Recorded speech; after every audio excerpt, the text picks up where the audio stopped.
सभी को राम राम। कैसे हो आप सभी? उम्मीद करती हूँ सभी स्वस्थ होंगे, मस्त होंगे, अपने काम में व्यस्त होंगे। तो मैं ऋषिका आज आप लोगों के सामने एक कहानी लेकर आई हूँ। कहानी का नाम है दृष्टि। एक गुरुकुल में बहुत सारे बच्चे पढ़ा करते थे। इनमें से दो बच्चों गुरवीत और तान्विक में गहरी दोस्ती थी। ये दोनों ही बच्चे गुरुकुल के सबसे होशियार बच्चे थे। एक दिन उस गुरुकुल में उनके आचार्य दोनों को घुमाने बाहर ले गए। घूमते हुए वो तीनों एक खूबसूरत बाग में पहुंच गए। वह तीनों वहां आसपास की प्राकृतिक शोभा का आनंद ले रहे थे।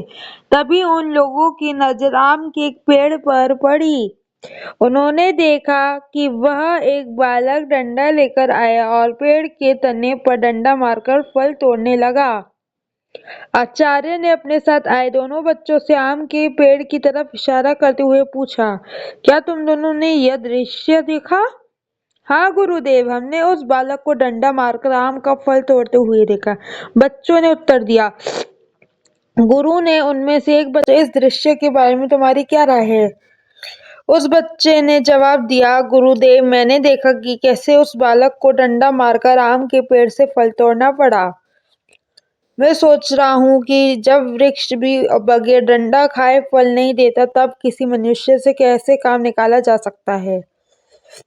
यह दृश्य हमें एक महत्वपूर्ण सामाजिक सत्य का आईना दिखा रहा है कि दुनिया राजी खुशी नहीं मानने वाली है।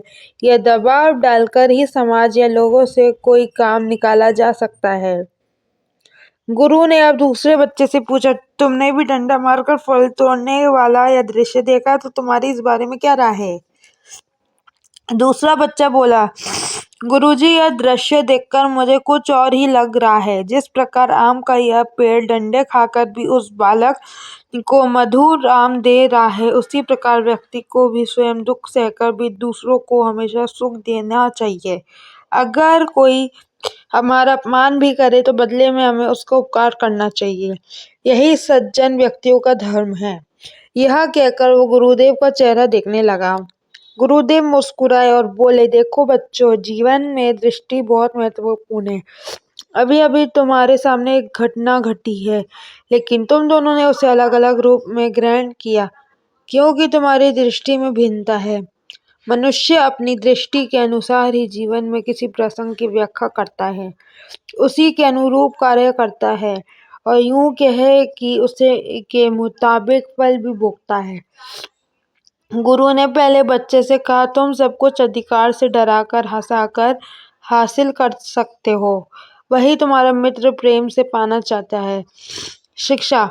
अगर हम इस कहानी में सिर्फ घटना को देखने के नजरिए पर फोकस करें तो आप यकीन मानिए परिस्थितियों को देखने का हमारा नजरिया ही हमारी जिंदगी की दशा है और दिशा तय कर सकता है। आप अपने आसपास ढूंढेंगे तो आपको कुछ लोग जो ऐसे जरूर नजर आ जाएंगे जो हमेशा खुश दिखाई देते हैं। ऐसा बिल्कुल भी नहीं है कि उनके जीवन में सिर्फ खुशियाँ और सफलता ही है, इसलिए वो हर पल खुश नजर आते हैं। उनके जीवन में भी दुख, तकलीफ, असफलता, चिंता, तनाव है, लेकिन उनका इन्हें देखने की नजरिया सकारात्मक है। इनसे निपटने का तरीका सकारात्मक है, इसलिए वो हमेशा खुश रह पाते हैं। और हाँ, कई लोग उन्हीं परिस्थितियों में बिखर जाते हैं। उन्हें लगता है अब सब कुछ खत्म हो गया, अब इन मुसीबतों से निपटा नहीं जा सकता। क्योंकि जिन कठिन परिस्थितियों में कुछ लोग सकारात्मक बने रहते हैं, वही कई लोग नकारात्मकता को अपना लेते हैं और फिर चिंता तनाव में पड़कर अपना जीवन बर्बाद कर लेते हैं।